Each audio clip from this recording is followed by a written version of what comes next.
जो भरत चरित सुनने के लिए जिनके मन में लालसा होती है ना, उन्होंने कहीं ना कहीं रामचरितमानस का मर्म, राम कथा का मर्म अवश्य जाना होता है, तब भरत चरित से प्रेम संभव हो पाता है। तो ये त्याग की कथा है। रामचरितमानस में क्या त्याग होता है, क्या समर्पण होता है, ये भक्त शिरोमणि भरतलाल जी महाराज से सीखने की बात है। तो माताओं बंधु, आज इस पर कुछ हम लोग सूक्ष्म चर्चा करेंगे, जथामती चर्चा करेंगे। देखिए हुआ क्या, श्री राम तो चले गए वनवास में और जाकर के चित्रकूट में उन्होंने अपना डेरा जमा लिया विंध्याचल पर्वत पे। उधर से सुमंत्र जी वापस आए और वापस आने के बाद जब उन्होंने राजा जी को यह बात बताई कि राजा जी, मैंने प्रयास तो बहुत किया लेकिन श्री राम आ नहीं सके, उनको ला नहीं सका मैं लक्ष्मण जी महाराज को ला सका, जानकी जी ने भी कुछ कहती इससे पहले ही राम जी उनको लेकर के चले गए, तीनों ही नहीं आ पाए। मैं क्या करता, मेरा प्रयास असफल रह गया। इतना सुनना था कि राजा जी तो बिलख गए, व्याकुल हो गए, क्योंकि अभी तक क्या था, अभी तक राजा जी को इस बात की उम्मीद थी कि किसी प्रकार राम जी को सुमंत्र जी लेकर के आ जाएंगे बहला फुसला के। लेकिन अब जब यह बात सुमंत्र जी ने आकर कह दी कि राम तो नहीं आए, वो तो वन के लिए आगे चले गए, इतना सुनना था। राजा जी बिलख रहे हैं, व्याकुल हो रहे हैं, और ऐसे व्याकुल हो रहे हैं कि जिसको सुनकर के धीरज का भी धीरज भाग जाए, जिसको सुनकर के दुख को भी दुख लग जाए, ऐसा आर्तनाद है राजा जी का। और दुखी होते होते माता कौशल्या ने जब इस स्थिति को देखा कि राजा जी को संभालना अब असंभव होता जा रहा है, तो उन्होंने किसी प्रकार समझाया, देखो राजा जी, आप ऐसा मत करिए और आपका धीरज रखना परम आवश्यक है। भाई आप इतना समझिए राजा जी कि ये जो पूरी अयोध्या जी है ना, ये अयोध्या जी एक जहाज है, जहाज। और ये जहाज आज भगवान श्री राम रूपी, भगवान श्री राम के विरह रूपी सागर में पहुंच गई है। इस विरह रूपी सागर में यह जहाज पहुंच गया है और इस जहाज के कप्तान आप हैं, कर्णधार आप हैं। यदि एक बात बताइए, नाव चलाने वाला खिवैया और तूफान आ जाए और वही सहम जाए, डर जाए, तो नाव बचेगी क्या? नहीं बचेगी। भाई जितने उसमें यात्री बैठे हैं वो तो खिवैये के भरोसे पे बैठे हैं। यही बात उन्होंने कही। ऐसा है राजन, आप एक बात समझ लीजिए कि यहाँ पर यह जो विरह रूपी सागर है ना, इस सागर में जो जहाज तैर रहा है उसके कर्णधार, कर्णधार तुम अवध जहाजो, और चढ़े हो पथिक प्रिय, चढ़े हो सकल प्रिय पथिक समाजो। थोड़ा सा और बढ़ा तो, हल्का सा बढ़ा बस, हल्का सा बस। चढ़े हो सकल प्रिय पथिक समाजो। तो जितने भी पथिक हैं, जितने भी यात्री हैं, वही सब इसके प्रजा हैं और चढ़े हुए हैं। आप अगर इसको किसी प्रकार विरह रूपी सागर से पार करा दो जहाज को, तो सब बच सकते हैं, नहीं तो किसी का बचना संभव नहीं है। धीरज धैर्य तपाई पारू, और नाही तो बूढ़ी सब परिवार, सबके सब डूब जाएंगे महाराज, जहाज डूब जाएगा। आप किसी प्रकार से, आप राजा हैं, आप कप्तान हैं जहाज के, आप इसको लेकर के आगे बढ़िए। इतना सुनना था। और सुनिए राजा जी, जो पिय बिनह सुनहु पुनि मोरी, तो राम लखन सिय मिलब बहोरी। यदि आपने मेरा यह विनय मान लिया ना, तो धैर्य रखिए, कुछ ही समय की बात है, राम जी लक्ष्मण जी वापस आ जाएंगे, पुनः मिल जाएंगे। 14 वर्ष के लिए गए हैं, किंतु 14 वर्ष बीत जाएंगे, आप धैर्य तो रखो राजा। इतना सुनना था कि राजा जी जो व्याकुल मूर्छित हो रहे थे, किसी प्रकार उनको कुछ सांस आई और उन्होंने कौशल्या माता की तरफ जैसे कोई बेहोश व्यक्ति थोड़ी सी आंख प्रयास करे उघाड़ने का और उघाड़ के देखने का प्रयास करे, दिख ना रहा हो धुंधला धुंधला, उस प्रकार प्रिया वचन मृदु सुनत नृप चितयऊ आँखों घारी। आँख उघारी उन्होंने माता कौशल्या को देखा। ऐसी स्थिति है उनकी जैसे तलपत मीन मलिन जनु सींचत शीतल बारी। क्या स्थिति है जानते हैं राजा जी की? जैसे किसी मछली को जल से बाहर निकाल दिया जाए और वो मछली तड़प रही हो और कोई आकर के उस मछली के ऊपर थोड़ी छटाक बूंद पानी छिड़क दे तो थोड़ी देर के लिए जैसी सांस आती है उसे चैन आता है। माता कौशल्या की बात सुनकर के चैन तो आया, लेकिन मन में बात आई कि माता कौशल्या जी ये क्या कह रही हैं? अरे धीरज धरो, राम लखन जी फिर से मिलेंगे, लेकिन कब मिलेंगे? 14 वर्ष बाद। इनको कौन बताए कि मछली क्या जल के लिए 14 वर्ष प्रतीक्षा कर सकती है? अरे मछली के तो प्राणों का आधार ही वो जल होता है। ध्यान दीजिए भाई, राजा जी की तो उम्मीद ही मानो श्री राम लक्ष्मण जी के साथ चली गई। जब तक सुमंत्र जी गए थे राजा जी को उम्मीद थी। एक कवि ने कहा है कि उम्मीद पे, कहते हैं कि उम्मीद पे जीता है जमाना। हम लोग उम्मीद पे जीते हैं। वो क्या करे जिसकी कोई उम्मीद ही ना हो। जब उम्मीद ही टूट जाएगी, कोई आशा ही नहीं रहेगी, तो प्राणों का अवलंब कैसे होगा? कैसे जिए? किस उम्मीद पे जिए? उनको लगा अरे क्या हो गया? ये कह रहे हैं कि मिलेंगे 14 वर्ष बाद।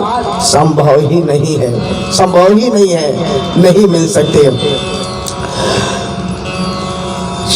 सुमंत्र जी महाराज की तरफ राजा जी ने देखते हुए कहा, सुमंत्र ऐसा है कि मैं राम के बिना नहीं रह सकता, और जो राम के बिना रह जाए उस शरीर पर धिक्कार है।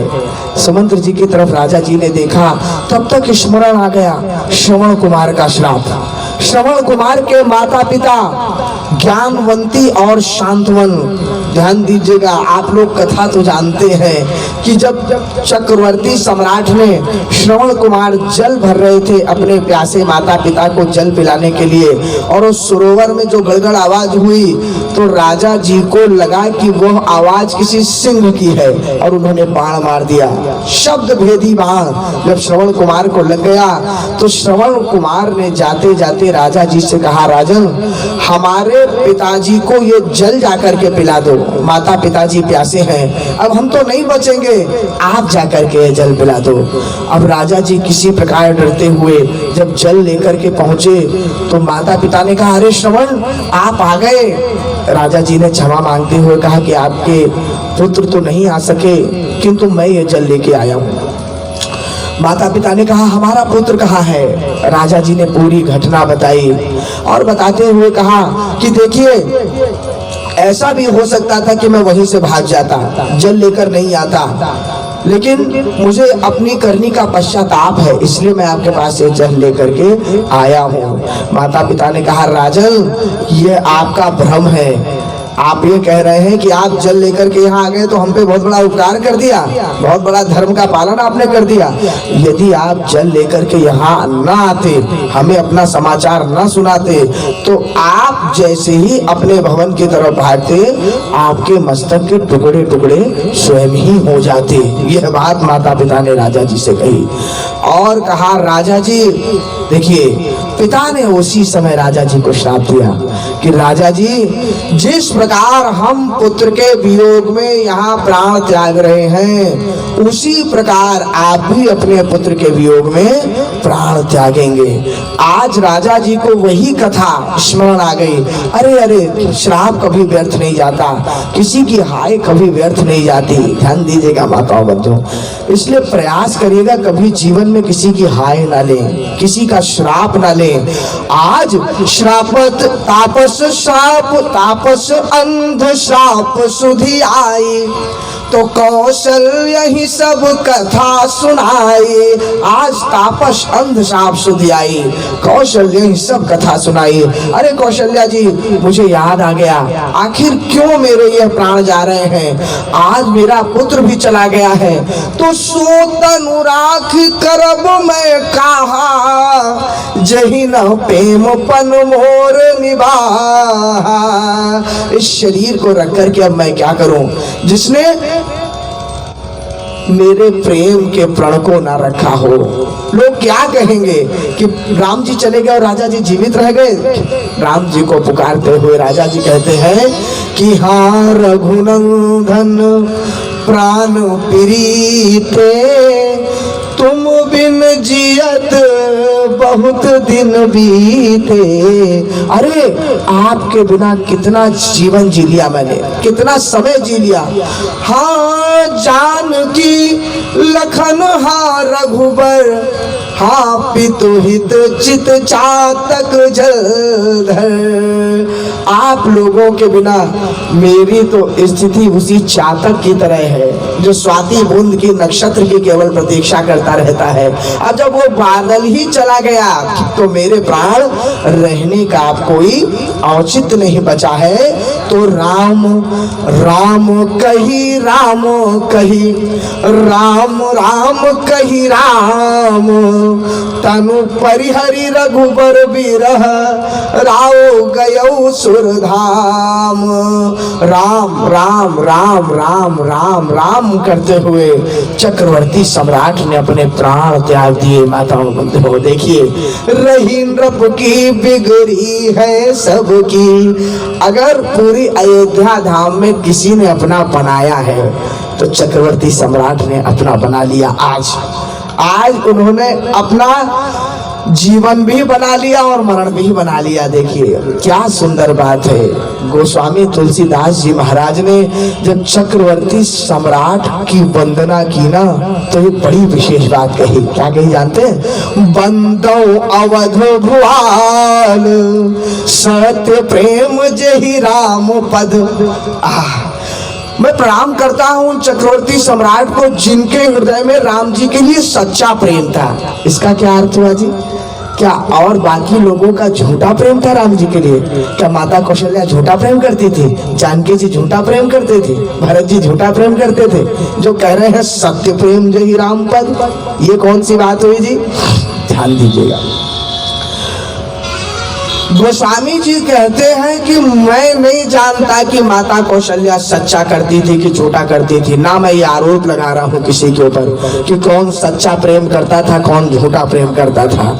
लेकिन हाँ एक बात बिल्कुल तय है, राजा जी जब तक जीवित रहे सबसे हाथ जोड़ते रहे। सबका निवेदन, माता कैकेयी के तो चरणों में तक पड़ गए थे राजा जी कि देखो ऐसा मत करो, मांगो माथ अभी देव तोई, राम बिरह जनि मारे सिमोई। मैं मेरा सर काट दो, कैकेयी ऐसा कर दो तुम अभी, लेकिन राम के बिरह में मुझे मत मारो। जिये मीन बरु भारी बिहीना, चाहे मछली जल के बिना जी जाए, और मणि बिनु फनिक जिए दुख दीना, और चाहे सर्प अपनी फड़की के बिना अपनी मणि के बिना दुखी जीवित रह जाए, लेकिन कहूँ स्वभाव न छल मन माही, जीवन मोर राम बिनु नाही।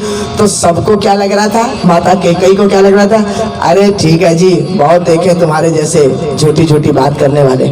आप बताइए, हम आप लोग कई लोगों से कहते हैं ना कई बार, या सुनते हैं कई लोगों की बात, अरे मैं आपके बिना जीवित नहीं रह सकता, आपके बिना मैं मर जाऊंगा, आपके बिना मेरे प्राण चले जाएंगे। कई लोग ये मेरा बच्चा मेरा प्राण है, मेरे पति मेरे प्राण हैं, कहते हैं कि नहीं कहते हैं? अगर वो नहीं रहा तो मैं जिंदा नहीं रहूंगी, जिंदा नहीं रहूंगा। कौन मरा आज तक? पूछिए जा करके। बड़े बड़े लोग चले गए, चाहे परिवार से हो चाहे संबंध से हो, ये दुनिया किसी के लिए नहीं रुकती है, जीवन किसी के लिए नहीं रुकता। माताओं बंधुओं, कोई किसी के लिए नहीं मरता है, ध्यान दीजिएगा। कहते सब है मर जाऊंगा, ये कर दूंगा वो कर दूंगा, कोई नहीं मरता। आज यही गोस्वामी जी कह रहे हैं कि आज तक हमने ये सुना था कि मैं मर जाऊंगा उसके बिना, मैं उसके बिना जीवित नहीं रह पाऊंगा। मैं नहीं जानता कौशल्या माता का प्रेम सच्चा है कि झूठा, कि जानकी जी का ना मैं कहता हूँ, लेकिन मैं यह जानता हूँ कि राजा जी ने जो कहा वो सचमुच करके भी दिखाया। अर्थात उनकी एक एक बात सत्य थी राम जी के लिए। उन्होंने कहा कि मैं मर जाऊंगा और वास्तव में उन्होंने प्राण त्याग दिए। इस बात से ये तय होता है कि सत्य प्रेम जहि राम पद कारण बिछुरत दीन दयाल तनय वो प्रिय तन परिहरो। तिनके की तरह जिन्होंने अपने शरीर को त्याग दिया, ऐसे राजा जी का ही प्रेम सच्चा था। सबूत कहते ना, कानून सबूत मांगता है, तो सबूत दिया है राजा जी ने अपने प्रेम का श्री राम के लिए, जो सबूत और कोई नहीं दे पाया। और कोई मरा नहीं राम जी के वियोग में, मर के तो केवल प्राण त्याग के तो राजा जी ने ही दिखाया है। तो माताओं बंधुओं, राजा जी ने तो प्राण त्याग दिए। अरे पूरी अयोध्या में कौतूहल मच गया। सब लोग गारी सकल कई देही नयन बीन कीन जग जेही। सब लोग माता के कई को अपशब्द कह रहे हैं। सब लोग अयोध्या जी में रो धो रहे हैं, क्या क्या नहीं कर रहे हैं। तब तक गुरुदेव आ गए। और जब गुरुदेव आए, गुरुदेव वशिष्ठ जी महाराज, देखिए इसी क्षेत्र के फिर वशिष्ठी हम लोगों का यह क्षेत्र है। वशिष्ठ जी जब आए तो आकर के उन्होंने सबको समझाना प्रयास, सब समझाने का प्रयास किया। तब वशिष्ठ मुनि विविध विधि कही अनेक इतिहास, सबसे कहा और सबको समझाया। शोक निवारे सब ही कर निज विज्ञान प्रकाश, सबका किसी ना किसी प्रकार ज्ञान देकर के दुख दूर किया। देखिए संतों महात्माओं का, गुरुओं का हमारे परिवार में क्या महत्व होता है। जब हम लोग कष्ट में होते हैं, जब अधीर होते हैं, जब चिंतित होते हैं, तो वो संत महात्मा ही होते हैं, गुरुदेव ही होते हैं, जो किसी प्रकार ज्ञान के बल पर आप लोगों को धैर्य बंधाते हैं, आप लोगों को संतोष बंधाते हैं। और दूसरी तरफ क्या किया, दूसरी तरफ राजा जी, देखिए माताओं तो क्या सुंदर बात है, विचार करिएगा भाई। जब श्रवण कुमार के पिताजी ने यह श्राप दिया कि जाओ जैसे हम लोग पुत्र के वियोग में प्राण त्याग रहे हैं, आप भी प्राण त्यागेंगे। राजा जी जाने लग गए। तब तक माता ने वापस बुलाया। अब जा रहे हो तो जाते जाते एक श्राप हमसे भी लेते जाओ। माता ने कहा, राजन हम लोग अभी प्राण त्याग देंगे और हमसे पूर्व हमारे पुत्र ने प्राण त्याग दिए हैं। कहने का अर्थ है कि हमारे दाह संस्कार करने के लिए हमारे कोई कुल में रहा नहीं है। हमारी लाश बिना किसी उत्तरदायित्व के, उत्तराधिकारी के, यूं ही कुकर सुकर खा जाएंगे, कीड़े खा जाएंगे। अर्थात लावारिस हमारी लाश रहेगी, कोई उसका लेने वाला नहीं रहेगा। तो राजन जिस प्रकार हमारी लाश हमारे पुत्र के जाने के बाद हम लोग शरीर त्यागेंगे तो लावारिस रहेगी, जाओ हम भी तुमको श्राप देते हैं कि आपके चार पुत्र होंगे, लेकिन जब आपकी मृत्यु होगी ना तो आपकी लाश भी लावारिस की तरह पड़ी रह जाएगी, कोई उस समय उसको संस्कार करने वाला नहीं रहेगा। यही कारण था माताओं बंधुओं कि देखिए श्री राम और लक्ष्मण चित्रकूट पहुंच गए हैं और भरत जी महाराज, शत्रुघ्न जी महाराज कैकई राज में हैं और चक्रवर्ती सम्राट की लाश वहां अयोध्या धाम में लावारिस पड़ी हुई है। तो क्या किया गया तब तेल नाव भरी नृप तनु राखा। आज जैसे हम लोग जब मृतक शरीर होता है और परिवार का कोई बाहर होता है ना, तो बाहर से आने में उसे विलंब होता है तो बर्फ की सिल्लियों पे रख देते हैं, फ्रीजर की व्यवस्था भी होती है कई जगह, जहाँ पे फ्रीज करके रख देते हैं, उसमें जैसे मशीनें आती हैं जिसमें वो प्रिजर्व रहती है, अर्थात वो सुरक्षित रहती है, वो डिकम्पोज नहीं होती, खराब नहीं होती, 2-4 दिन चल जाती है। तो उस प्रकार पहले तो कोई फ्रीजर और ये सब होते नहीं थे, तो क्या करते थे कि नाव में तेल भर के और उसमें शरीर को रख दिया जाता था, तो वह सुरक्षित रहता था, वो कहीं से खराब नहीं होता था। यही आज क्या किया कि तेल नाव भरी नृप तनु राखा और दूत बुलाई बहुरियस भाखा। गुरुदेव वशिष्ठ जी ने बुलाया दूतों को, और दूतों को बुलाकर कहा तुरंत भागो, तुरंत जाओ केकई राज, और जाकर के धावहु बेगी भरत पही जाओ। और ध्यान रखना, रास्ते में भी केकई राज में भी किसी से भी, यहाँ तक कि भरत जी से भी नृपसुधि कहूं नहीं काओ। राजा जी की बात मत कर देना किसी से, यहाँ अयोध्या जी में राजा जी नहीं रहे, ये बात किसी से मत कह देना। तो कहा क्यों नहीं कहना, देखिए क्या व्यवहारिक बात है। माताओं बंधुओं, हमारे यहाँ भगवान न करे जब किसी के यहाँ कोई परिवार में चला जाता है और उनका पुत्र हो या उनका कोई करीबी हो, वो कोई बच्चा पढ़ रहा है कहीं दूसरे शहर में, कि माता पिता कहीं दूसरे शहर में हैं, और जब वो चला जाता है संसार से, तो परिवार वाले क्या करते हैं? परिवार वाले थोड़ी कहते हैं उसको फोन करके कह रहे आपके चले गए पिताजी, आपकी माताजी चले गए। नहीं, समझदार व्यक्ति ये कहता है कि देखो थोड़ी तबीयत ठीक नहीं है, तुम बस आ जाओ जल्दी से। एकदम बुरा समाचार परदेश में नहीं दे देता है कि ऐसा हो गया, कारण परिवार से एक तो चला ही गया और दूसरे को यह बात पता पड़ेगी तो वो विक्षिप्त होकर के, डिस्टर्ब होकर के, क्या मालूम मोटरसाइकिल से आ रहा हो कि कार से आ रहा हो, आंखों से झरझर आंसू बह रहे हो, कहाँ गाड़ी भिड़ जाए, कहाँ एक्सीडेंट हो जाए। इसलिए पूरी घटना नहीं बताई जाती, सच्चाई। आज गुरुदेव भी क्या कहते हैं कि नृपसुधि कहूं नहीं काहू, तो क्या करो, बोले केवल इतना कहो भरत सन जाई कि गुरु बुलाई पठये दो भाई। जाकर के केवल इतना कह देना कि गुरुदेव ने बुलाया है, बस, ना इसके आगे कुछ ना इसके पीछे कुछ मत कहना।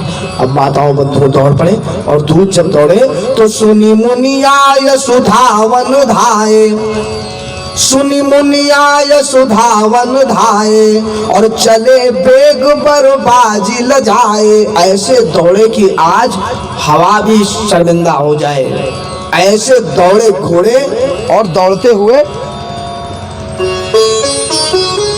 चले जा रहे हैं दूध कह राज के लिए। और उधर भक्त शिरोमणि भरतलाल जी जहां पर है, उनको तो जब से अयोध्या धाम में षड्यंत्र होना प्रारंभ हो गया था ना, तभी से माताओं बंधुओं कुछ ना कुछ आभास होने लग गया था, बुरे सपने आने लग गए थे, बुरे मन में ध्यान आने लग गए थे, विचार आने लग गए थे कि अनरत अवध आरंभे जब ते, तो कुछ गुण होई भरत कहूं तब ते। तब तक कुछ ना कुछ अशगुन हो रहे थे, कहीं श्वान भौंक रहा है, कहीं गिद्ध उड़ रहे हैं, कहीं पर देख ही रात भयानक सपना। रात्रि में बुरे सपने देखे, रात्रि में देखे कि जैसे मेरे पिताजी किसी बाग में हैं, कभी देखे कि मेरे पिताजी इंद्र के साथ हैं, और जाग कर ही कटुकोटि कल्पना, और रात में उठ जाए, नींद खुल जाए उनकी, और नींद खुल जाए और विचार करने लगे कि कैसा स्वप्न आ गया था, इसका क्या कारण हो सकता है, अरे इसका परिणाम क्या हो सकता है। चिंतित है, तो जब चिंतित हो गए भरत जी महाराज, लगा कुछ मेरे परिवार पे संकट ना आ जाए, तो क्या किया जानते हैं, हमारे सनातन धर्म में कष्टों के निवारण के लिए, आने वाले संकट के निवारण के लिए क्या किया जाता है मालूम है, उन्हीं के लिए यज्ञ हवन पूजन किए जाते हैं। भगवान की मनौती की जाती है कि हे प्रभु आप रक्षा करो, जो मेरा कष्ट मुझ पे आने वाला है उस, देखिए एक बात समझ लीजिए, हम लोग अपने जो भोग है, जैसा कि मैंने कल बोला था कि भोग तो भोगना ही है व्यक्ति को, उससे नहीं बच सकता, किंतु होता क्या है, भगवान से मन्नत करके, भगवान से निवेदन करके उस भोग को हम थोड़ा सरल कर सकते हैं, डाइल्यूट कर सकते हैं। कहने का अर्थ है कि मान लीजिए कि कोई कड़वी दवाई है और वो सीधे नहीं पी जा सकती और उसमें पानी मिला दिया जाए तो वो दवाई को पी भी लिया जाता है और पता भी नहीं लगता। उसी प्रकार जो आपके पुण्य होते हैं, जो सत्कर्म होते हैं, वो आपके जब भोग आते हैं ना तो उनके भोगने में वो सहायक हो जाते हैं, सहायक किसी ना किसी प्रकार से। चाहे आपके धर्म कर्म से, आपके उदाहरण दे रहा हूं मैं, कहीं आप कहीं कैसे सहायक हो जाते हैं तो उदाहरण समझिए। कोई व्यक्ति बहुत धर्मार्थी है, बहुत परमार्थी है, बड़ा सबकी सेवा करता है, उसके ऊपर मान लीजिए कोई संकट आ गया जो उसका भोग है, तो जब उसके ऊपर संकट आएगा तो उसके साथ 50 लोग खड़े रहेंगे उसका सुख दुख बांटने के लिए। कारण उसने जीवन भर दूसरों के ऊपर परोपकार किया है, उसने दूसरों के लिए धर्म किया है, तो वो साथ में वही सुख दुख बट गया, वही साथ में संबल मिल गया। ये एक उदाहरण है। इसलिए कभी भी संकट आए या आने का कोई आपको लगे तो धर्म कर्म अवश्य, ना आए तो भी करते रहिए। हमको थोड़ी मालूम है कल क्या संकट आ जाएगा। भरत जी क्या कर रहे हैं कि देख ही रात भयानक सपना और जाग कर ही कटु कोटि कल्पना। क्या करूं क्या करूं? ब्राह्मणों को बुलाया, ब्राह्मणों को भोजन करवाया जाए, ब्राह्मणों को दान दक्षिणा दी जाए, सुपात्रों को दान दक्षिणा दी जाए, तो विप्र जे भाई दे ही दिन दाना। और दूसरा क्या कर रहे हैं? एक ही काम, ध्यान दीजिएगा, भावी ही मेटी सके त्रिपुरारी। केवल हमारे महाकाल बाबा में, जागेश्वर नाथ भगवान में ये क्षमता है कि आपके संकट को, आपके कष्ट को किस प्रकार से हर लिया जाए, किस प्रकार से समाप्त कर दिया जाए। और भरत जी महाराज भी वही कर रहे हैं। शिव अभिषेक करहि विधि नाना, रुद्राभिषेक कर रहे हैं, भगवान शंकर को मना रहे हैं। हे प्रभु, हे महाकाल बाबा, कोई भी संकट मेरे अगर परिवार पे आ रहा हो तो उसको शीर्ण करो, उसको समाप्त करो। तो विप्र जिवाई दे दिन दाना और शिव अभिषेक करहि विधि नाना। मांगहि हृदय महेश मनाई, कुशल मातु पितु परिजन भाई। मेरे माता पिता पे, मेरे परिजन पे कोई संकट नहीं आए। अब आप लोग कहेंगे माताओं बंधुओं कि रुद्राभिषेक तो कर रहे थे भरत जी महाराज, तो कौन सा उससे कोई बहुत बड़ा लाभ हो गया? अरे भाई, जो होना था वो तो हो ही गया है। एक बात सदैव याद रखिएगा, अयोध्या जी के ऊपर ऐसा विकट संकट आया हुआ था ना उस समय। एक तरफ देव माया लगी थी, दूसरी तरफ मंथरा अपना प्रतिशोध लेने के लिए आई हुई थी, तीसरी तरफ अवध 7.5 तब बोली 7.5 लगी हुई थी अयोध्या जी के ऊपर। ऐसा विषम योग बना हुआ था वहां पर कि सारी अयोध्या जी को तहस नहस हो जाना था। ये भरत जी के रुद्राभिषेक का प्रताप है कि जो संकट समस्त अयोध्या जी पर आना था वो केवल राजा जी की मृत्यु से आकर के, और सारा संकट टल गया, सब लोग बच गए। ये केवल भगवान महाकाल की कृपा है, भगवान महादेव की कृपा। तो शिव अभिषेक करहि विधि नाना, अरे मांगहि हृदय महेश मनाई, कुशल मातु पितु परिजन भाई। यही विधि सोचत भरत मन और धावन पहुँचे आई। भरत जी महाराज इस बात का विचार ही कर रहे थे, क्या होगा, भगवान सब ठीक करे, हे महाकाल बाबा सब कुछ ठीक करो, जागेश्वरनाथ भगवान सब ठीक करो, विचार कर रहे होंगे वो इस प्रकार। तब तक क्या हुआ, दूत आ गए। तो दूतों ने देखा, अरे ब्राह्मणों का भोजन चल रहा है, दान पुण्य चल रहा है, वस्त्रादि बांटे जा रहे हैं और इतनी भीड़ लगी हुई है वहां पर कि भरत जी को कैसे ढूंढे, भरत जी कहाँ है, समझ नहीं आ रहा। तब तक देखते हैं तो एक रथ के पीछे अयोध्या जी की नंबर प्लेट लगी हुई थी वहां पर। तो देखा तो समझ गए ये तो हमारे राज्य का रथ है। तो जाकर के वहीं पास में खोजना प्रारंभ किया तो अंदर से आवाज आ रही थी उसी मंदिर के कि ओम नमस्ते रुद्रमण्यव उतोतयिखवे नमः, ओम बाहुभ्यामुतते नमः। रुद्राभिषेक की आवाज आ रही है, रुद्राष्टाध्यायी चल रहा है। समझ गए हमारे राजकुमार अंदर हैं, दौड़ पड़े तुरंत अंदर और जाकर के बोला, राजकुमार गुरुदेव ने बुलाया है, गुरुदेव की आज्ञा है। देखिए गुरु आज्ञा करी, इसी गुरु की आज्ञा का कैसे पालन राजकुमार कर रहे हैं। तुरंत उसी समय रुद्राभिषेक छोड़ दिया वहीं और भगवान गणेश को वंदना करते हुए कि प्रभु आगे का आप संभालना, और चल पड़े भरत जी महाराज। वहां से तुरंत निकले बाहर तो गुरु अनुशासन श्रवण सुनी चले गणेश मनाई।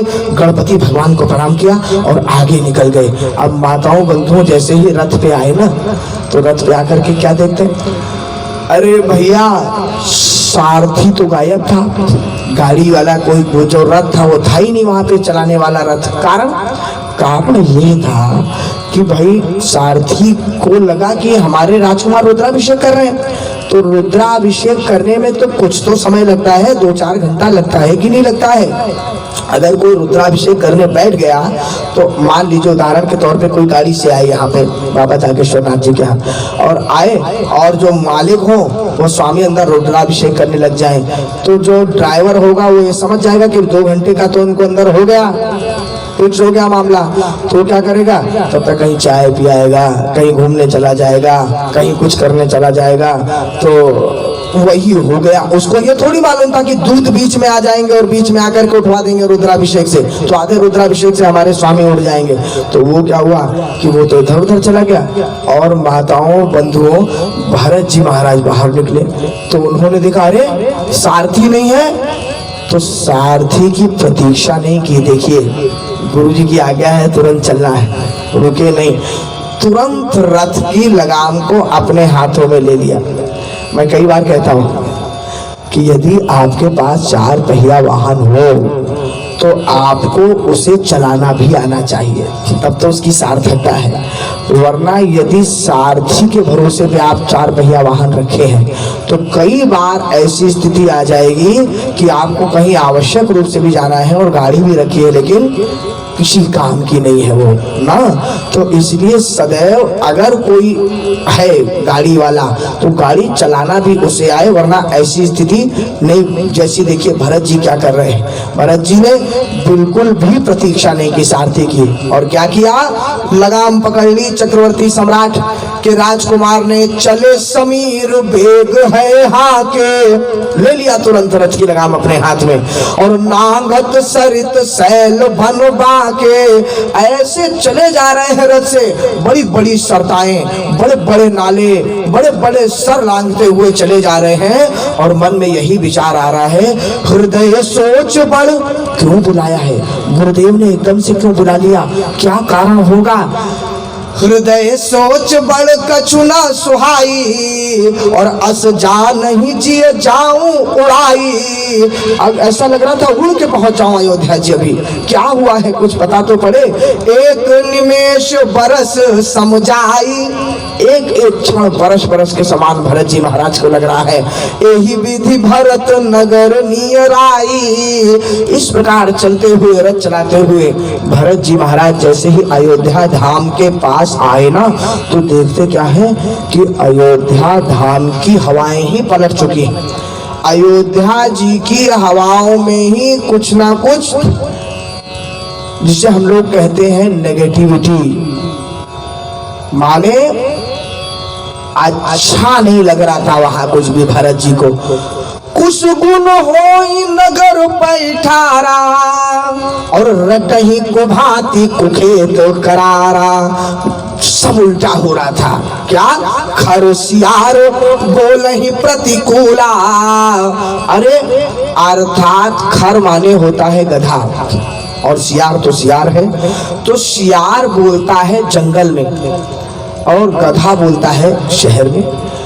हो क्या रहा था कि सियार आ गया था घर में, नगर में, और गधे चले गए थे जंगल में।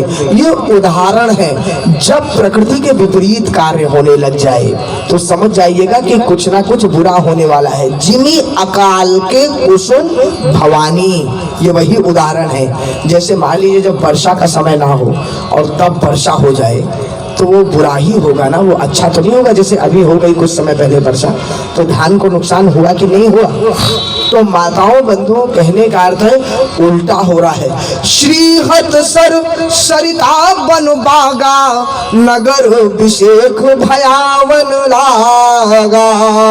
अरे पूरा नगर इतना भयावना लग रहा था। तब तक भरत जी महाराज आए और आकर के नगर के अंदर पहुंचे तो रथ पहुंच गया।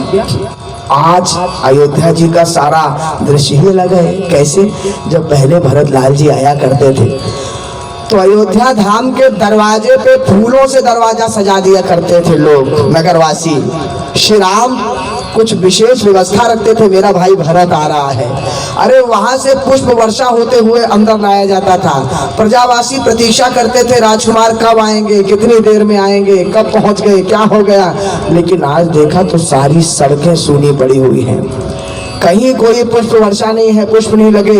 ये सब विपरीत क्यों हो रहा है? आखिर इतना दुख क्यों है अयोध्या धाम में? तो जैसे ही पहुंचे, तो जैसे ही अयोध्या जी के अंदर भरत जी आए तो कोई दिख गया जाते हुए, अरे भैया इधर आओ इधर आओ, तो वो भी राम राम सीताराम इतना करके निकल जाए, कोई बात ही नहीं करे भरत जी से।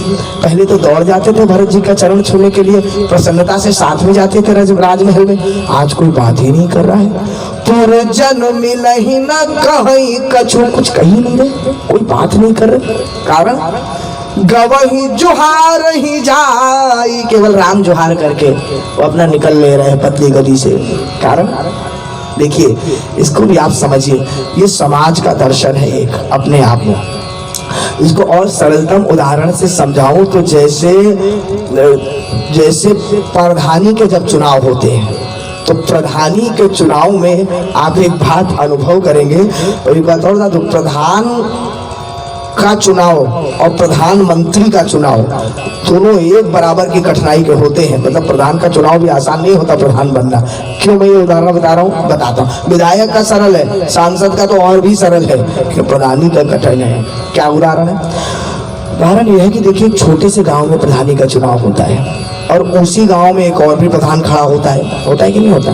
दो प्रधान, दो लोग, कोई चार भी खड़े हो जाते हैं, कोई अपने में सोचता है हम जीत जाएंगे, खड़े हो गए सब लोग।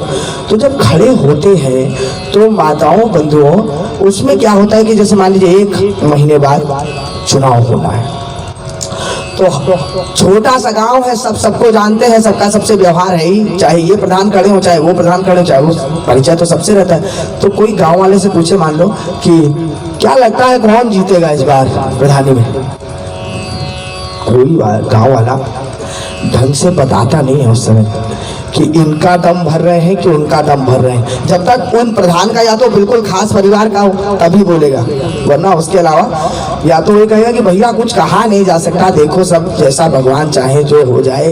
किसी का पक्ष नहीं लेता कोई गांव वाला ना। और या कहेगा कि अब भैया हम ही इतने दिनों बाद बाहर से आए, हमें नहीं पता अभी क्या हवा चल रही है, क्या हो रहा है, हमें कुछ नहीं मालूम।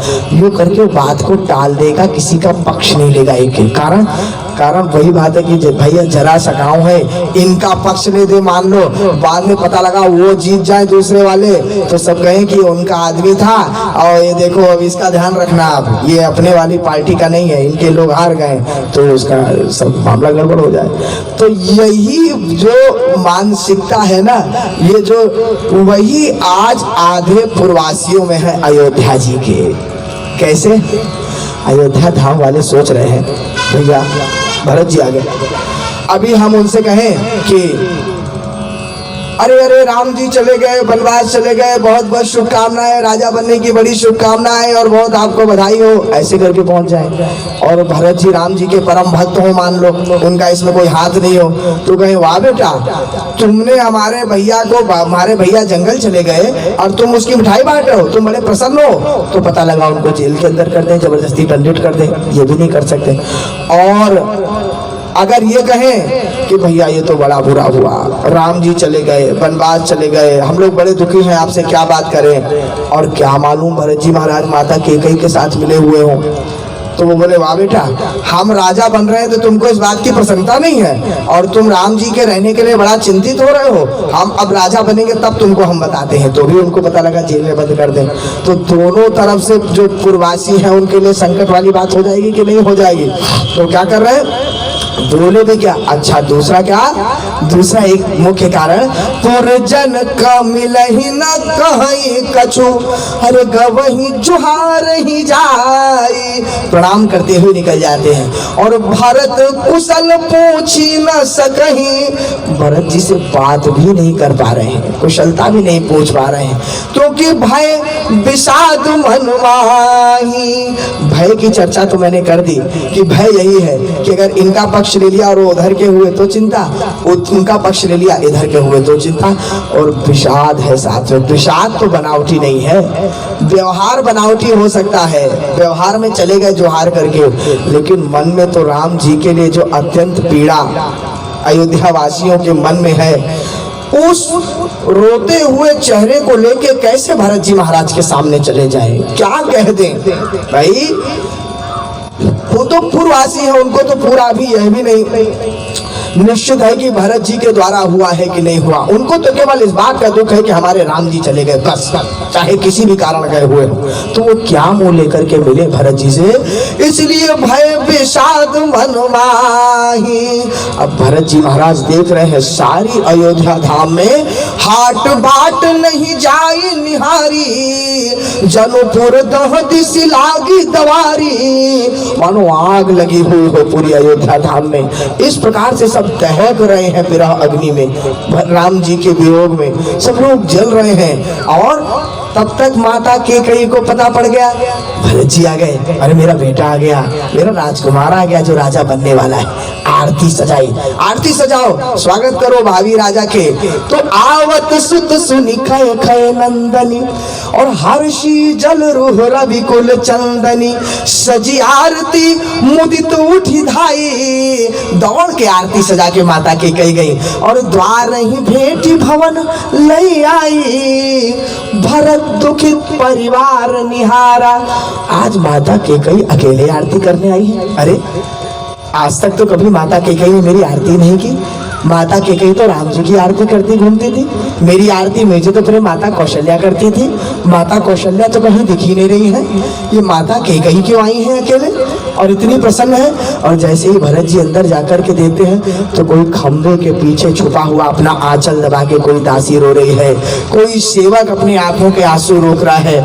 हर जगह सबका चेहरा मुरझाया है, सब दुखी है, केवल मेरी माता के अलावा कोई प्रसन्न दिख ही नहीं रहा। तो भरत दुखित परिवार निहारा, मानो तुहिन बनज बन मारा। मानो जैसे कमल को पाला मार गया हो, कमल मुरझा गया हो, सबके मुख रूपी कमल मुरझा चुके हैं। तो देखा कहीं नहीं मेरी माता कौशल्या तो दौड़ जाती थी मेरे लिए। शिथिल स्नेह कहे कौशला सुमित्रा जोसो, मैना लखी सखी सेई भगनी जो सेई है। और कहे मोही मैया कहूँ मैना मैया भरत की, बलैया ले हूँ भैया तेरी मैया कहे के ही है। बार बार श्री राम के लिए माता कौशल्या कहती थी कि मैं भरत की माँ हूँ, तुझे अपनी माँ से प्रेम करना है, प्यार पाना है तो जा कैकेयी के पास, कैकेयी आपकी माता है, मैं तो भरत की माता हूँ। आज माता कौशल्या नजर नहीं आ रहे, कहीं माता कौशल्या क्यों नहीं दिख रहे। भरत जी महाराज सोच रहे हैं और मन ही मन दुखी हो रहे हैं, चिंतित हो रहे हैं। माता कैकेयी को लगा कि भरत का चेहरा उतरा हुआ है, ये दुखी क्यों है, कहीं ऐसा तो नहीं कि हमारे नैहर में कुछ गलत हो गया हो। मायके में हमारे कहीं कुछ बिगड़ गया हो तो सुत ही सोच देखी मन मारे, पूछत नैहर कुशल हमारे नैहर में तो सब कुशल है, मायके में तो सब कुशल है। देखिए माताओं बंधुओं, एक बात सदैव याद रखिएगा, माता कैकेयी के वास्तविक घर में सब कुछ बिगड़ गया। आज ससुराल में सब तहस नहस हो गया, वो नहीं दिख रहा उनको, उसका विचार नहीं आ रहा। चिंता किस बात की है? भरत जी को देखे कि मेरे मायके में तो सब कुछ ठीक है। बात सदैव याद रखिएगा, जो कन्या, जो माता विवाह के बाद भी केवल अपने नैहर की चिंता में लगी रहती है ना, नैहर की सोच में लगी रहती है, उसके ससुराल में उसका ज्यादा बन नहीं पाता है। विवाह के बाद आपको मुख्य चिंता अपने ससुराल की होनी चाहिए, अपने परिवार की होनी चाहिए। यहाँ कुछ दिख नहीं रहा, इतना बिगड़ गया और चिंतित हो रही है कि नैहर में तो सब कुछ ठीक है। पूछत नैहर कुशल हमारे, तो सकल कुशल कही भरत सुनाई। सब कुशल है माता, सब लोग अच्छे से, आप चिंता मत करो। हमारे घर में तो सब कुछ कुशल है कि नहीं माता, ये तो बताओ, सब लोग ठीक तो है यहाँ पर? पूछे निज कुल कुशल भलाई, सब कुछ अच्छे तो है? हाँ भरत, सब पहले से भी अच्छा हो गया है। अच्छे की क्या बात करते हो माता? यदि सब कुछ पहले से अच्छा हो गया है तो कहू कहतात कहाँ सब माता, कहाँ सिय राम लखन प्रिय भ्राता। ये लोग दिख नहीं रहे कहीं, माता कौशल्या कहीं नहीं दिख रही, माता सुमित्रा कहीं नहीं दिख रही। पिताजी कहाँ चले गए? पिताजी तो स्वयं आ जाते थे, मुझे गले से लगा लेते थे। भैया राम तो दरवाजे पे प्रतीक्षा किया करते थे, आज कहीं नहीं दिख रहे। माता जानकी, लखन लाल, लोग कहाँ चले गए? क्या सबको हो गया? राम जी क्यों नहीं दिख रहे? माता कैकेयी ने कहा, भरत अब आपको उनकी कोई चिंता करने की आवश्यकता नहीं है। देखिए, कोई भी बात आपको कुछ नहीं कहना। सुनि स्नेह मय बचन सुत, देखिए, सुनि सुत बचन स्नेह मय, और कपट नीर भरी नैन, भरत बचन मन सूल समो, पापिनी बोली बैन। माताओं बंधुओं, माता कैकेयी ने जैसे ही सुना कि अरे भरत जी पूछने कहाँ है सब लोग, माता कैकेयी कहती है, भरत आपको किसी की कोई चिंता करने की जरूरत नहीं, कोई समस्या लेने की जरूरत नहीं है। तात बात मैं सकल सवारी, सब कुछ मैंने बना दिया, आप प्रसन्न हो जाएंगे, मैंने वो काम कर दिया। अच्छा माता, क्या कर दिया? बोले, जो आप कल्पना नहीं कर सकते वो सब कर दिया मैंने। हाँ, लेकिन अरे ऐसा नहीं, इतना स्वार्थी नहीं होना चाहिए भरत मनुष्य को। मैंने अकेले नहीं किया है, मेरे साथ एक और भी है, उन्होंने भी मेरा बड़ा सहयोग किया उसमें, हम दोनों ने मिलकर ये काम किया, तुम्हारा काम बनाया। कौन दूसरा? बोले भाई मंथरा सहाय बिचारी, मंथरा ने भी बड़ी मदद की है, सहयोग किया है, उसको भी मत भूलना भरत। और एक बात है, थोड़ा सा बनाते बनाते सब कुछ तो हम नहीं बना पाते, भगवान तो नहीं है हम लोग कि जो चाहे सब कुछ हो जाए। कुछ बिगड़ गया भरत, उसमें जरा सा बिगड़ गया। क्या बिगड़ा माता? कछु काज विधि बीच बिगारे कि भूपति सुरपति पुर पगधारे। एक जरा सा इतना बिगड़ा कि वो राजा जी जो थे ना, वो राजा जी स्वर्ग लोक चले गए, राजा जी नहीं बचे। इतना बिगड़ गया, क्या करे, सब तो बना नहीं सकता मनुष्य, सब कुछ उसके हाथ में है नहीं, तो पति चले गए।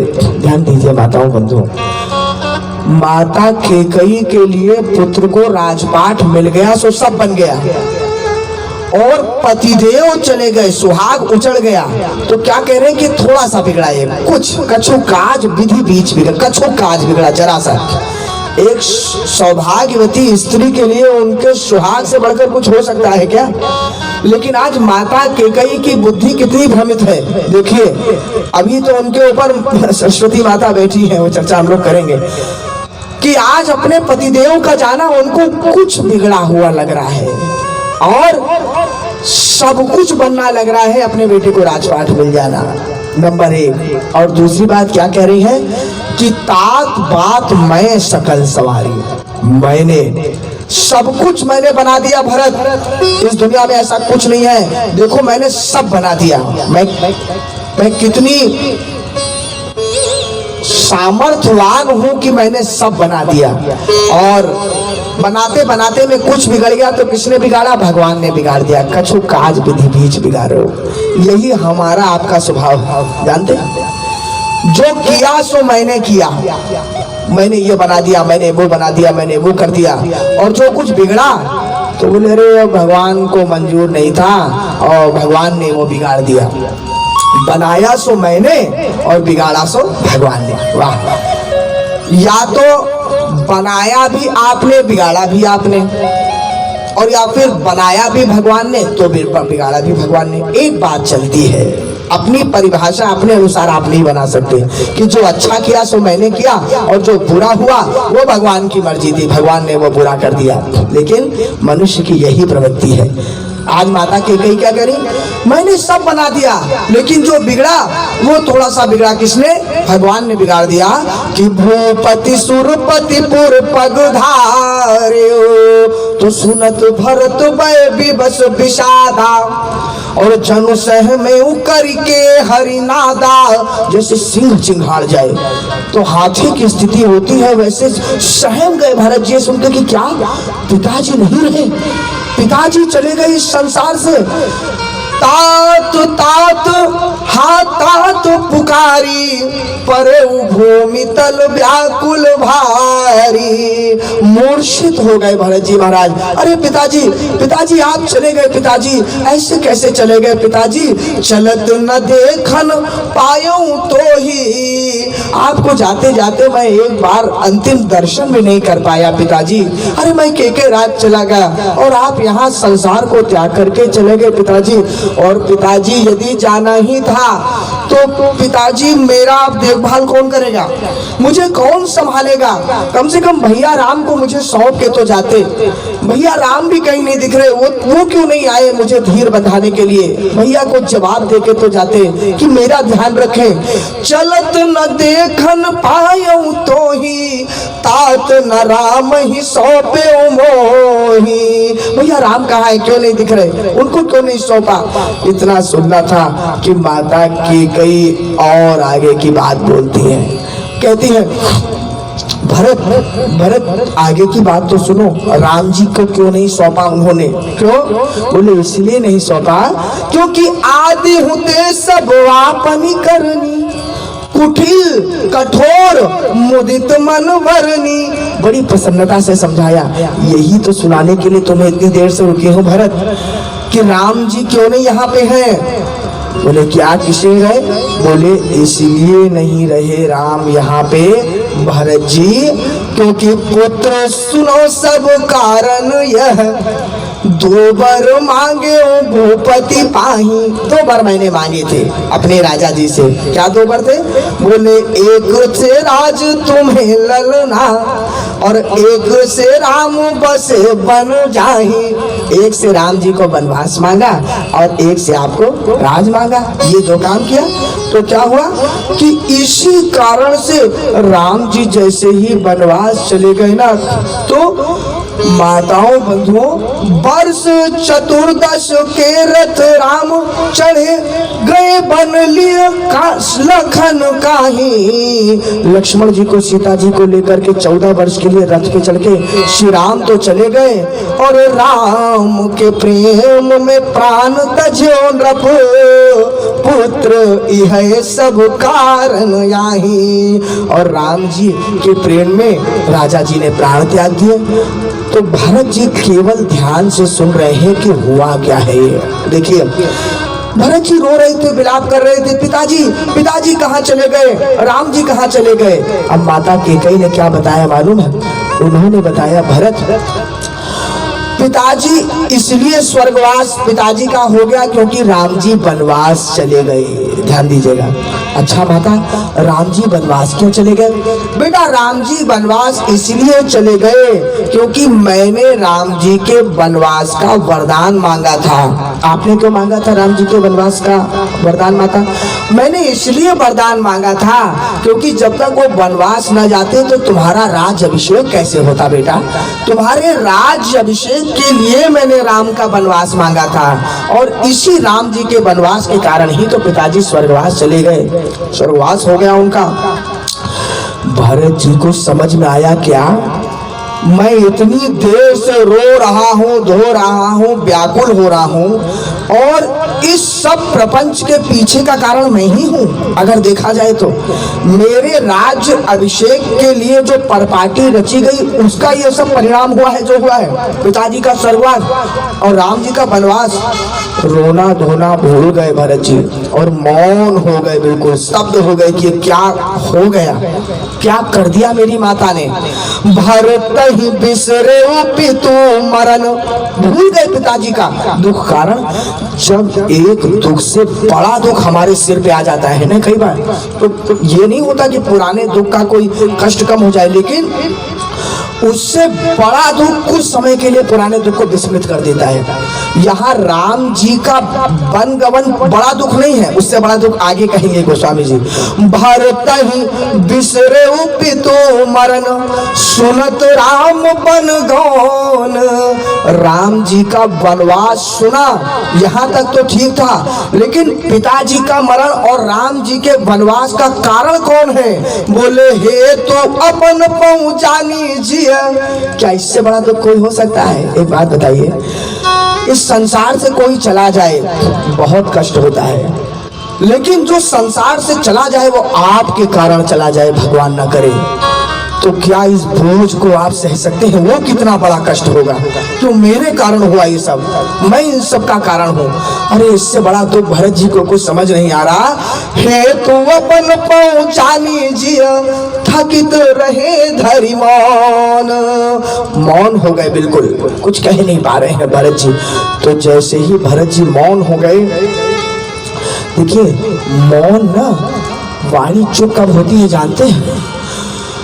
जब कोई भी भाव, हमारे मानवीय संवेदना का कोई भी भाव, चाहे वो प्रेम का भाव हो, चाहे दुख का भाव हो, चाहे वियोग का भाव हो, चाहे चिंता का भाव हो, चाहे कष्ट का भाव हो, चाहे प्रसन्नता का भाव हो, जब वो अपनी चरम सीमा पे होता है ना, उसकी पराकाष्ठा पे होता है, तब हमारे पास उसको बखान करने के लिए कोई शब्द ही नहीं रहते, तब व्यक्ति मौन हो जाता है।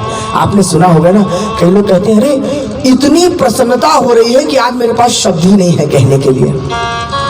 कई लोग कहते हैं कि भैया इतना दुखी हूं कि मैं क्या बताऊं आपको, कुछ नहीं। आज भरत जी के पास भी इस कष्ट के लिए कोई विलाप, कोई रोना, कोई शब्द ही नहीं है कि क्या कह दे।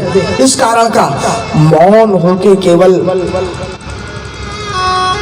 अचंभित होकर सुन रहे हैं। उधर से भरत जी को जब अचंभित देखा, मौन देखा, तो माता के कई और शुरू हो गई। उन्होंने कहा सुनो सुनो, अरे भरत जी, तात राव नहीं सोचे जोगो। क्या आप पिताजी के बारे में सोच रहे हैं? तो कभी मत सोचना, उनके बारे में क्या सोचना। बिढ़ई सुकृत जस कीने भोगो। अरे उन्होंने पुण्य भी किया इस संसार में और वैसा भोग भी भोगा। अरे उनके जैसा तो कोई नहीं इस संसार में, और उससे बड़ा जन्मत सकल परम पद पाए। देखिए जितने जब तक जीवित थे सकल फल पाए और अंत अमर पति सदन सिधाए। और जब इस संसार से गए ना तो भगवान के धाम में गए, इंद्रलोक में गए। कहा उन